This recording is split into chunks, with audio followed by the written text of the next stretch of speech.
listen-only mode.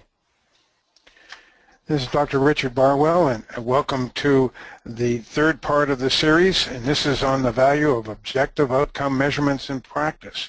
I want to just do a fast sort of review of parts 1 and part 2. In part 1, what we took a look at was how to enroll patients beyond pain relief. And that's the challenge that we have had in chiropractic from day one. We all want to have that lifetime wellness type of practice, but we couldn't get there based on what we were doing before. And it was very difficult to maintain that kind of a practice because of our education and the limitations that were being placed on chiropractic. There's a change. There is a whole new concept sweeping this profession. And it's really time to get involved with this because it really represents the future of not only your profession, but also your practice. And it's happening around the world. And it's the shift towards the neurological.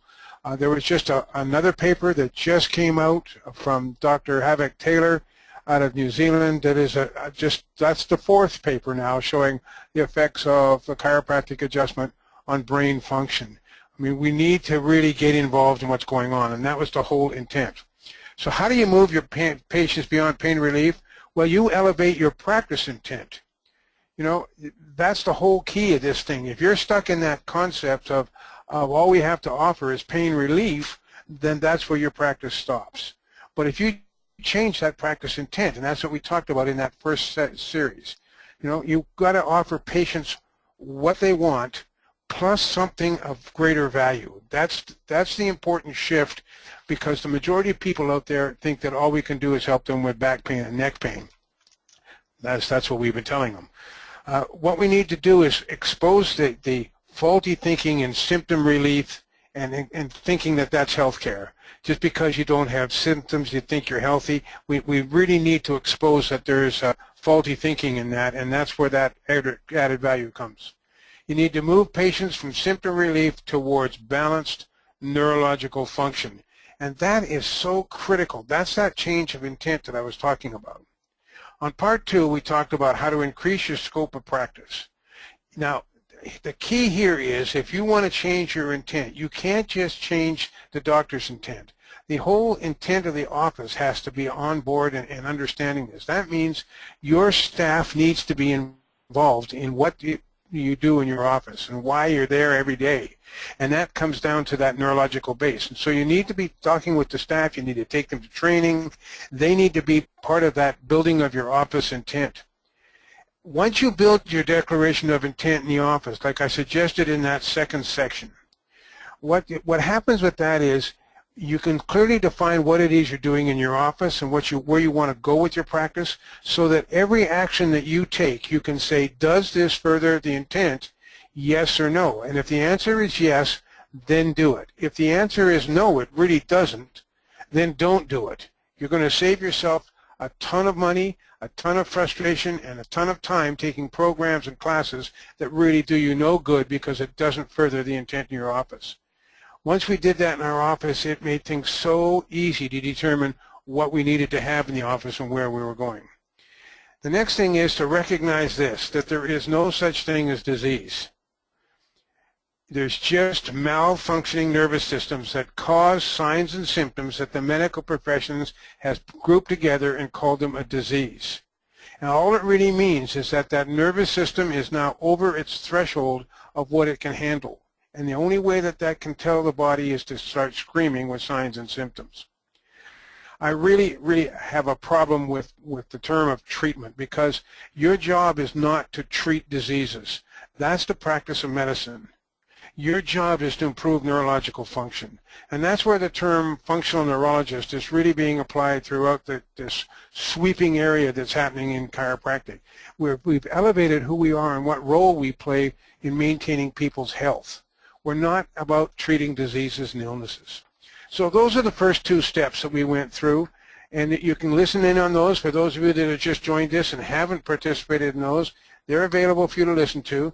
The whole goal of the intent of these 3 classes was to give you some solid foundation on which you can make some informed decisions about where you want to go with your practice and where you want to see chiropractic go. Part 3 is the value of objective outcome measurements in practice. Well, here's the thing. Measurements must meet the intent.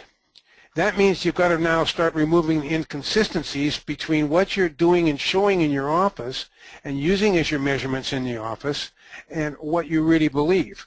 I have two favorite questions that I ask DCs, and I've done this for years now around the world. And the first question is this: what system is the primary focus of chiropractic care? 99.9% of the people, the chiropractors that I ask, know the answer, and they say it's the nervous system. And it's great, because the second question is, okay, how do you measure neurological function in your office? If that's your objective, to deal with primary focus of the nervous system, how are you measuring that you're doing that? And what I get back when I do this is people just give me this blank stare, because they recognize at that instant that they go like, oh crap, I really don't have any way to directly measure that. That has been the failing of the profession from day one. We knew what we did. We knew what our focus was. We knew how important it was. We couldn't measure it. Now you can say, well, doing some neurological tests, like things like Babinski's reflex and so on, great. We were taught some of that stuff, but you know, you're dealing with pathologies at that time. You're dealing with some really damaged nervous systems. And well, whenever I did that and I found a positive neurological sign doing those advanced testing, it was like, oh crap, you know, they didn't tell me what I'm supposed to be doing for this now. I mean, this is something that's another ballgame. We just needed some good basic information on neurological function that we could use in the office. So for 30 years in my practice, for over 30 years in my practice, I was struggling trying to say, I want to talk to them about the nervous system. I want to have some way of measuring it. I didn't have it. You know, so what I really wanted to be doing in my office, I couldn't do, because there was no way to have any kind of proof that that's exactly what I was doing by doing a pre-examination and having it align with what I was supposed to be talking about, or doing a comparison with what I found in ideals, or doing post-checks. I didn't have it. It wasn't available. So what we did have was we had x-rays came along so we could look at the bones. And that was one of the challenges that we had. It's really great for x-rays if you really want to be looking at structural and just deal strictly, as chiropractic is only a structural founded profession. I don't believe that. I believe that we play at a much higher level than that. You know, and even with thermal scans, when we're looking at things like muscle and SEMGs, or we're looking at thermal scans, you're still looking at muscles. What you're looking at is the muscles that control the capillary beds as to the flow of blood for the thermal scans. So you're still not looking directly at the nervous system. You're looking at secondary or tertiary events with muscles and bones. So we needed to be looking at the nervous system, and here's what we really needed to know. What do we have? Well, we know that functional MRIs look at blood flow to the brain, and they can tell you what areas of the brain are working better. That's really great. That's tremendous stuff, except that it's very expensive, and it really doesn't fit into the everyday practice. So it's not something you can say, oh, I'm going to get a functional MRI in my office and do that. Holy mackerel, you have to have special degrees for it. No, there's got to be a better way. So what we've discovered was things that the EEG patterns, the brainwave patterns that have been researched for the last 40 to 50 years, and incredible work done by the psychologists that are doing the neurofeedback. I mean, there is so much research out there and EEGs and what's going on now that there is no question about the quality of the research and whether or not you can use it as data for your office. Absolutely. You need to be looking at what the cortical patterns are, and that tells us things like brain adaptability. What kind of patterns are in there that are causing the problems in the long term. The next thing we needed to look at was the autonomic responses. Well, in 1990, there was a paper that was put into JMPT that said chiropractic adjustments directly affect the autonomic nervous system function. We already knew that, but we didn't bring that into the practice, and we needed to bring that into the practice. See, we know this about the limbic system. Number one, chiropractic has an effect, but number two, we also know about the ideal ranges of the autonomic functions, such as heart rate, respiratory rate, heart rate variability, hand temperature, skin conductance, muscle tone. We know what all those ideal ranges are. We know how people should be responding. We know what normal patterns are. We need to be bringing this in to say, if we're dealing with functional neurology, we need to have something super simple and be able to say, these are the ideals, how do you compare to the ideals? Something as simple as a balanced bilateral scales. You put people on the bilateral scales before and after adjustments and give them something to look at to see that there is a change in their postural balance. That's the nervous system in function. I mean, standing upright takes a huge amount of neurological energy, and the nervous system has to be working right for that to be within balance. And so it's that simple, before and after. And here's what happens with this. If we just use the sound of cavitation as an example of whether or not you got an adjustment, people will say to you, you didn't get it that time, Doc, I didn't hear the click. So that's what happens when you use that as a measurement. When you're using something like bilateral weight scales and they see that after the adjustment they've had a change in how they're standing, all of a sudden they know that you've done something outside of giving them a cavitation at a joint. That's the thing. How do we get the people to understand that we've done something different when the only judgment is that audible sound of that adjustment? There are acceptable systems of measurement, and that's a critical thing that we have to have in place. You cannot be using made-up stuff. You have to have systems that absolutely are standardized throughout the whole health profession. Because if you make up your own stuff, and boy, believe me, there's some out there that are made up, and we'll talk more about this, that you just got to be very, very careful with it. So using those, these are the criteria that you need to have if you're going to have some sort of measurement going on in your office. So measurement examples. Here's what happens. If we go from pain, that's our measurement, and then no pain is the end of care. And when the person has reached the end of care, they're gone. So that's what's been going on more and more and more within the profession. Even from the time that I graduated, we were trying to get past that, but we didn't have any other method. Then what happened is we said, okay, how about motion to more motion? We improved joint play. We improved joint function. Well, you can measure that. You can measure and see whether the person can rotate their head further left and right or bend further forward. Now you've got some objective data, but you have to have some way of measuring it that uses criteria that's accepted. You can't just say, see, how do you feel? Oh, I think I can bend further. Well, that's subjective. That's not objective. That doesn't mean anything. So there's no way of judging whether that's correct. Curvature correction. You know, I was involved in a lot of that when I was in practice, drawing the lines for the lumbar curve, drawing the lines for the cervical curve. I had all the instruments to show what the line. That's great, except for this. Have you ever heard of compensatory curves? So you see somebody with an abnormal cervical curve, you've got to go, wait a minute, how did that happen there? What's going on down below? And if I change it down below, is that changing the one up above? And then you come back down to the question and saying, why is the curve like that? Why didn't the body adapt and come back to a normal?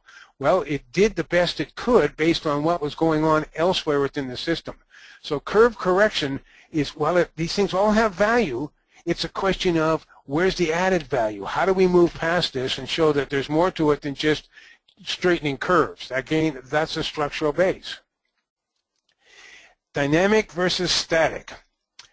We started out with static X-rays. We then moved on to static SEMGs and static paraspinal thermals. And here's the problem with the dynamic during the static. When you look at static, I don't care if it's X-rays, I don't care if it's static SEMGs, what it may be, it's a moment in time. I recall being in chiropractic college, and in about the 4th year, there was a big excitement going on because they were talking about cine X-rays, the moving X-rays, and we had some examples of what was going on with these. And you could see the person bending the head back and forth and watch the joints moving. And we were all so excited going like, whoa, we can see whether this thing is moving right or not. We can see a dynamic. Well, to bring that into your office was not practical. Besides that, the radiation levels on those things, people got sunburns just being in the next room. So what we needed to have some sort of dynamic testing that we can do that's convenient for the patients and convenient for your office that tells us way more. Single action versus multiple responses. Here's what we know about the body. It's a closed loop system. And if we just look at one side of that system or one function in that system, we're missing something. So that's why we decided we have to have something where we're looking at multiple things all at the same time during a dynamic test. And it's all neurologically based, so we can say, what's going on with the nervous system? Well, look, at everything is perfect except, holy cow, look at the hand temperatures. Their hand temperatures are ridiculously low. Something's wrong in that balance in that particular sign. Or it may be the hand temperatures and their heart rate variability are off. But we can see where that interplay between these two things are when we're looking at multiple resources and responses. That's what we have to see in the body. If you just address one issue, it's sort of like medicine when they give you a drug for one issue and upset 5 more. That's not the way we need to be doing healthcare. We need to see how this system works in this closed loop situation. Here's some critical issues for you. And the critical issues are this. You need to be doing pre and post. You need to be doing pre and post with targets. Now, one of the problems that happens with this is that when we tried to do pre and post x-rays, the majority, and I'm talking about the vast majority of chiropractors, did not see the changes they'd hoped to see on the post x-rays. And so they quit doing them. Majority of chiropractors just do pre-x-rays to show people how bad they are so that they can justify getting them on care. And they don't do the post because they know that they're not going to show those changes. The reason is it takes a tremendous amount of neurological input to change the muscle pattern, to change the curves. And even if you're doing some of the stretches, if you don't change that neurological pattern, it's going to come back. But pre and post are absolutely critical, and even with pre and post weight scales, that's what you need to be doing to show that there is something going on, and they're going to make those notes. And you start with the end in sight. You know, that's the thing. What are you testing? If the intent of your office is neurological, then what do you have to have in order to have that happen? And where's that going to take the practice? Does it produce the intent that you've dedicated yourself in your office to? So always go and say, this is what we need to do. What tests are we doing up here that are going to guarantee that we get what we want out of it down the road? Same with the patients. The patients say, okay, I want pain relief. Well, what's the end in sight? End of pain. I want better improved neurological function. Great. We need to be doing some examinations, and we need to set up care plans that address those issues. Plus, we need to be doing some post exams to make sure at the end of some stage of the care, we see that there is a change. Patients like that. Patients get to set the goals. We talked about that during the first session, big time. This is the whole thing about this business of patients come in with a problem and you say, we can handle that problem. That's great. I heard what you said. Yes, but let me tell you now, we can not only do that, but we have something of greater value to be able to offer you, and that is, how about we deal with what caused this in the first place instead of just getting rid of your pain and your signs and your symptoms? Does that sound like that would be of greater value to you? And if they say yes, now the patients have set their own goals, and that's a very, very critical step. Next thing, examination at stages for retargeting. You cannot get somebody to commit and commit without having buyer's remorse from, I want to get care and I am going to sign up my kids to lifetime wellness care in your office. That's a major, major leap. What you want to do is be able to prove to them that you can demonstrate chiropractic at a very high level. And once they get what they want to get out of this, and now you're working towards that extra goal, which was, I want to get pain relief, and yes, I want to get my nervous system working better. Okay, you've got your pain relief. Remember, we're working towards getting the nervous system set up. And then what you do is, at the very beginning, you set that examination date so that they have a target that they know is going to end at that point. If you leave it open-ended, they're going to come in somewhere along the way and they're going to say, gee, do I have to keep coming back, doc? Because they have no idea of where you're going to do another exam to see how they're doing. If you can show them that that's the time, we're going to reevaluate you at that time, see how well you've been doing, see where we need to get focused, they're much more likely to then stay on the commitment to the care. It was a tough lesson for me to learn in my practice, and that's why we ended up with that super PVA we ended up with.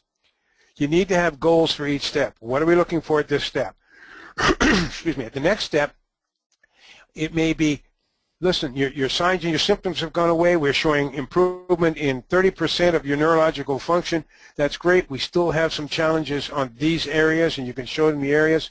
Our goal now is to get those areas cleaned up and get that nervous system functioning much more ideally in that area, because it all has to work together. That's our next step of the goal. That will be over this period of time for at this date. And when you set that date, say will be the next time we do our reevaluation. So those are all the critical issues that need to be put into place. If you're going to bring instrumentation into your office, I've been through all of them. Believe me, I've been through watching stuff going on over the past 50+ years in this profession. Some of the stuff makes me cringe. Some of the stuff is excellent. Some of the stuff moved us from one stage of concept to another stage, and they were very important at the time. So, measurement based on accepted data. Really, really important. As long as chiropractic continues to use language that applies only to chiropractic, we will remain a mystery to other professions. And I have to tell you that subluxation and vertebral subluxation is a prime example of this. And I'm not suggesting that we slash our wrist and say, let's throw subluxation and vertebral subluxation out the window. But you have to recognize this, that it only means something to chiropractors. None of the other health professionals grasp what we were talking about when we talked about vertebral subluxation and nerve root impingement, mainly because there was no proof. They had never seen the data. They didn't even know what that meant. They didn't even understand the term vertebral subluxation. And so it was a real problem. It left us on an island. We knew what we were talking about. We saw the results, but until we can use language that they understood, we were going to be left out of that communication whatsoever. And I know a lot of people out there think that it doesn't matter, we just need to do our stuff. That's not true. We need to be part of a bigger system. As a matter of fact, my vision is that we need to lead the bigger system. We need to be the ones saying, this is the first stop. This is where you go as chiropractic. With the new research in chiropractic, and the brain, on the brain, and all the information that's happening out there, and the advancement in neuroscience, the new definition of subluxation in the CCP guidelines makes sense. And if you take a look, if you don't have that, you need to be able to get that definition. It's been adapted by the primary guidelines used by the profession worldwide. The Council of Chiropractic Practice Guidelines. You can go into councilofchiropracticpractice.org and take a look. You can download it for free. You need to have those guidelines in your office, and you need to take a look at the definition, the new definition on subluxation as it applies to chiropractic today and what we now know. It is absolutely incredible, and that's where the scope of practice is really going to get open. Next thing we're going to look at is stuff like SEMG. The SEMG was created, all the data on SEMG was created by a Dr. Jeff Cram. I worked for 2 years with Dr. Jeff Cram. We use his data. It's the acceptable data. There are SEMG instruments out there that have their own data. They made it up. That means if you're using that particular data, if you go and you submit it to court and they ask you whose data you're using and you say it's not Jeff Cram's, then it's data that doesn't mean anything. So you have to be very careful with this.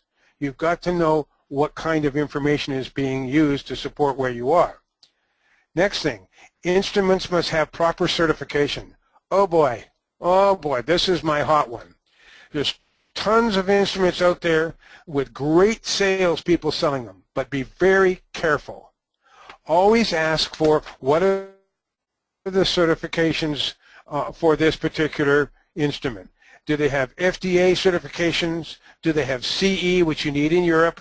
Do they have ISO, International Standards Organization? Do they have Health Canada? Those are the accepted programs to certify an instrument, and you really need to have that. And so the next thing is what measurements are being claimed to be measured by those instruments.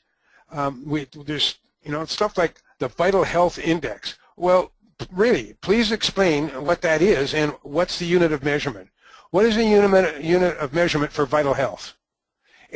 You see, I've got guys that have been pushing me forever to come up with an index number off of the NeuroInfiniti scan, and I keep resisting it because I don't want to make up the data. The data is there that says, here's the accepted information. How many of these are out of whack? How many areas in their nervous system are not working in a balanced state? That's going to tell you how critical this stuff is, but there isn't a given vital number that anybody has ever established that has any verification. And so that's, to me, is so critical. I won't make up information just to sell a unit, and I don't want it being used in the profession as well. It really comes back and reflects on us when you have instruments that you put your hand on a skin conductance and it's going to tell you whether your grandmother had impacted wisdom teeth. And I'm not making this up. That's what's out there, and they're in a chiropractic offices because these people do such a good job at selling. So be careful. Be very, very careful. Exam procedures must be consistent. That's the one thing that we really were insistent about when we set this up. It's being run by a computer program that is consistent. Its timing is exactly the same each time. It goes through the same steps each time. So we know that there is consistent procedures. Let me give you an example. On our dynamic SEMG test, it runs through the motion patterns 3 times in each direction. Why? Because we want to see if there's any fatiguing going on in that same timing and that same bending. And so we've got some consistent responses going on now.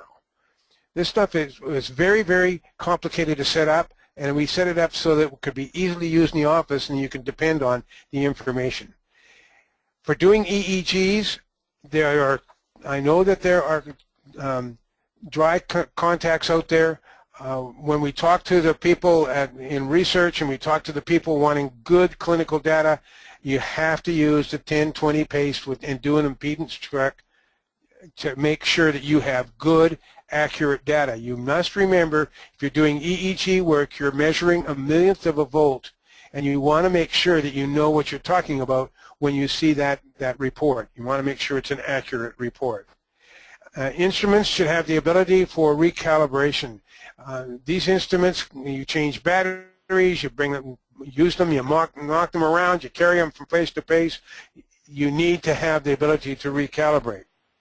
The other nice thing about the NeuroInfiniti unit that we have is not only does it have recalibration, it's consistent, it has proper certification, it's all using acceptable data, but also it's operated by battery, not plugging into a wall where you get a variation in current that throws off the numbers. That's why we use it as batteries. And it has a fiber optic cable on it that says you're not going to get any interference, any radio wave interference on that during that transmission, because it doesn't interfere with fiber optics. That's pretty advanced stuff.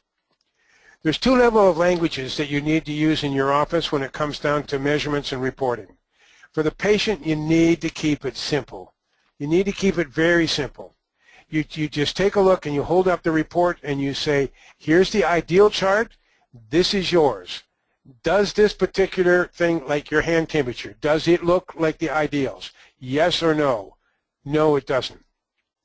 I have to tell you, I learned this from the good Dr. Joe Felicia many years ago. And what I learned from Dr. Joe was you need to have the patients recognize the problem, and they need to say it out loud. Does this look like yours? Yes or no? It doesn't? No. So you see you have a problem with this particular area. Yes? Yes. That has to happen. They need to own their own problems. Otherwise, they're dumping it to you for them, for you to handle for their problems. So you've got it. It's very simple. We have all the ideals, and we can get the patients to be involved with this. That's the patient verification, that they see the problem, they recognize that they have a challenge. And then it's very simple to just say, great, our goal is to get these back into balance, let's get started. Now, that's shifted the whole practice right there. The whole practice now becomes about getting the nervous system back in balance, not their pain or their pain relief, not signs or symptoms, nothing. It's 100% about getting their nervous systems back towards ideal function.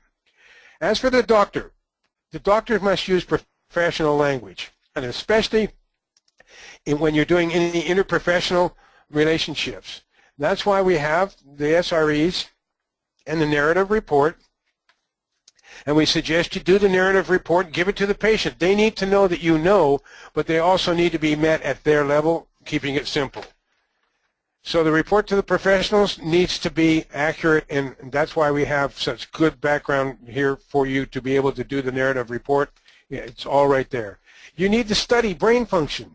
Oh dear God, you're going to have to learn something new. We make this as simple as we can during the training. We have ongoing educational training available for you to learn about this. It becomes fun. The more I learn about the brain, the more excited I am about chiropractic. You know, it's just, if you can't, once you find out that chiropractic really truly does deal with the central nervous system at that level, if that doesn't excite you, there's something wrong. If you want to stay just focused on straightening spines versus helping somebody's brain function better, I don't understand it, because one has so much more value. So much more. I want to play at the highest level in chiropractic. You need to be able to explain neurologically based chiropractic, and it's so simple. Neurologically based chiropractic says this: it isn't about structure or bones or muscles. It's all about how the nervous system controls everything, and that chiropractic adjustments directly change how the brain functions. It improves neurological functions. The research is in. And you need to be able to just explain that. And you need to have the proof, which we have. We provide all of this stuff. So those are the two levels of languages that are involved with this. The next thing that we need to look at is adjunct income centers. You know, we've had things like we sold pillows, and we sold supplements, and gosh sakes, you name it, wedges and all sorts of stuff we end up selling out of our office. And that's sort of the front office and the back office, you know. The front office dealt with chiropractic, the back office deals with all these other sales. But here's what we need to look at, saying do those things. If your goal is to improve central nervous system function, are those things that you're selling, those income centers, directly related to that, or are they part of a chiropractic lifestyle? And there's a difference between the direct involvement and the lifestyle. I think all of those other things are important. I don't have a problem with them, except that if we make those things our primary, that means that chiropractic is really about nutrition, or it's about sleep posture. No, that's not what chiropractic is about. Chiropractic is about the nervous system, and therefore everything should function on that. So we have neurofeedback and biofeedback. We have balance boards, vibration, and we have the MindFit, the PortaVision MindFit. If you don't have that in your office, you should get that quick-like. That's an excellent addition, and it's 100% neurological. It's fantastic, especially it's more than just neurological, it's brain-based balancing. Heart rate variability training, you can set up things like a walking club or yoga or Tai Chi, because those things are all involved in getting that nervous system wound down out of that over-aroused state that 90% of our people are in. They all support the neurological function. So these are income centers that you can add into your office, and the nice thing about it with the NeuroInfiniti, the biofeedback, neurofeedback are already built in. The heart rate variability trainings already built in. There is just so much more. So I want to talk about profit, because this is important. As we add these things to our office, as we add these three concepts that we've dealt with in these three classes, where's the personal profit? When you're doing something that satisfies your intent, that reaches out and says, this is really what I want to do, there is that incredible satisfaction level that drives us to that happy place. It means I like going to the office. If you stay doing the stuff that you're doing right now in your office when you're not in congruency at all, it's the definition of insanity. It's doing that same thing over and over again, but you expect a different result. That truly is that definition of insanity. And the profession has been acting insane for years. Because for years, as far back as I can remember, we were supposed to be focused on the nervous system, and yet we talked about everything else as chiropractic.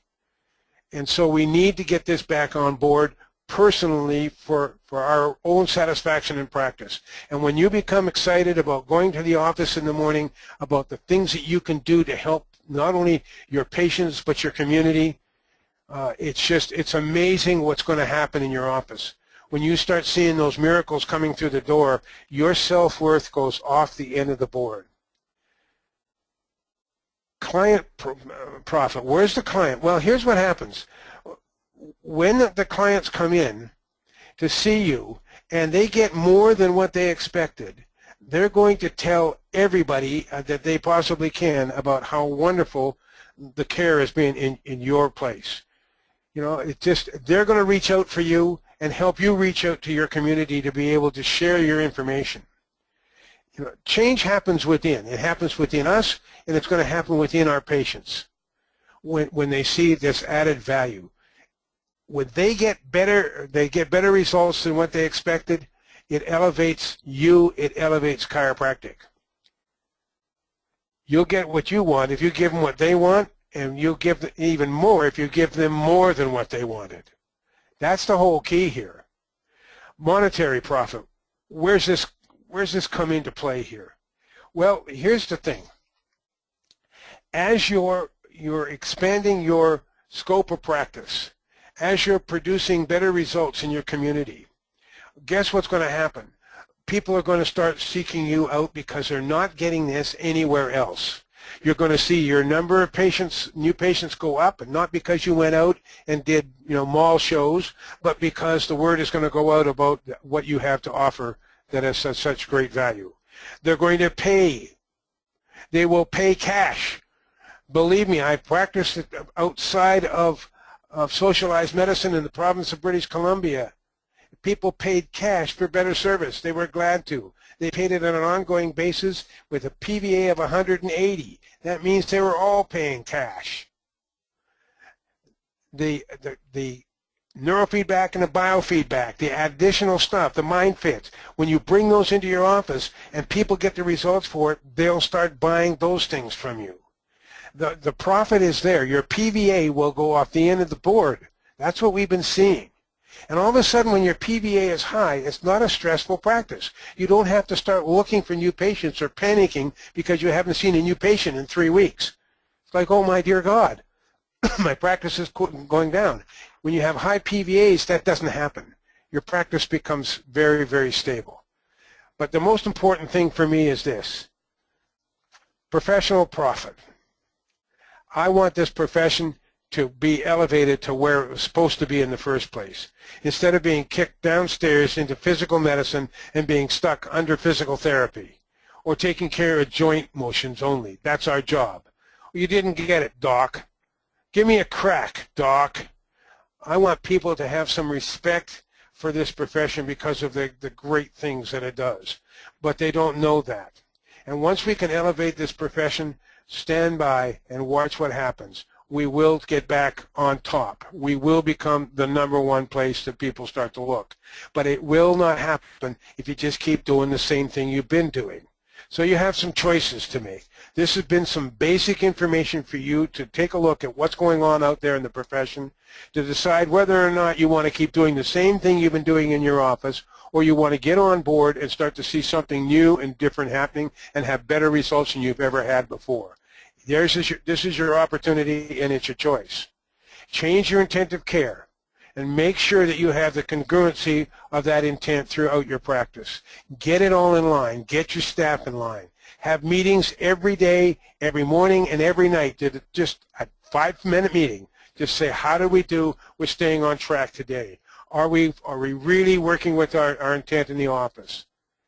That's what you need to be doing. And boy, I'll tell you, it's so much fun going into the office to say, what are we going to accomplish today? How are we going to change our community today? How are we going to change chiropractic today? How are we going to help our patients today better than we've ever done in the past? And then at the end of the day, you say, wow, let's celebrate what happened in this office today, because it was wonderful stuff. And that's how you keep that enthusiasm going. You don't have to go every month to go and get a SPIZ meeting somewhere where they go rah, rah, rah. You're doing it in your office. Recognize it, and you'll find that the celebration is right there. The other thing is you need to invest in your practice. Every year you should take a look at some monetary investment in your practice. That's how you make your income. That's who you are. We've got people that go into their practices, open it up, and they never change a thing in 10 years. And they expect patients to be all excited. when it's the same boring thing? I mean, gosh sakes, buy some new posters and put them on the wall. You know, be involved. Next Tuesday is our NBC call day, and I'd like to invite all of the guests that are on this to you won't get the handouts for your office, but you can tune in and you can listen to the discussions we have once a month on what's going on in chiropractic and the nervous system and healthcare and neurosciences today that you need to know and share with your patients in the office. And just let Dee Dee know that you would like to have that visit, and she will get you onto it. That's how you can invest in your practice. It's a series that you pay to belong to. You have to subscribe to the NBC calls, but boy, there's like 129 or 128 hours available of research that you can go back when you're subscribing, go back and take a look at and use, and with handouts for your patients to keep them on track. That's what I'm talking about, investing in the practice. I'm talking about what are you doing for your examination. Maybe you need to invest in the practice, and it doesn't need to be, you know, a $60,000 X-ray machine. Maybe something in the tune of $18,000 will bring you more satisfaction and more results. So I hope you enjoy this. Let's see if there's any questions at all, and before we end. All right, if you have a question, you can raise your hand through the control panel, and I'll be happy to unmute you. If you don't have a headset and have a question, you can type it in.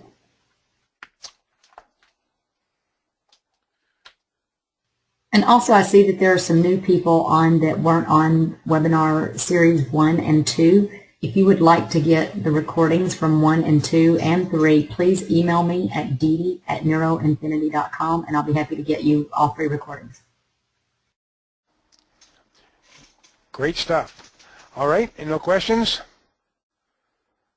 I don't see We will it. close, and for those of you on, I hope you join the NBC calls.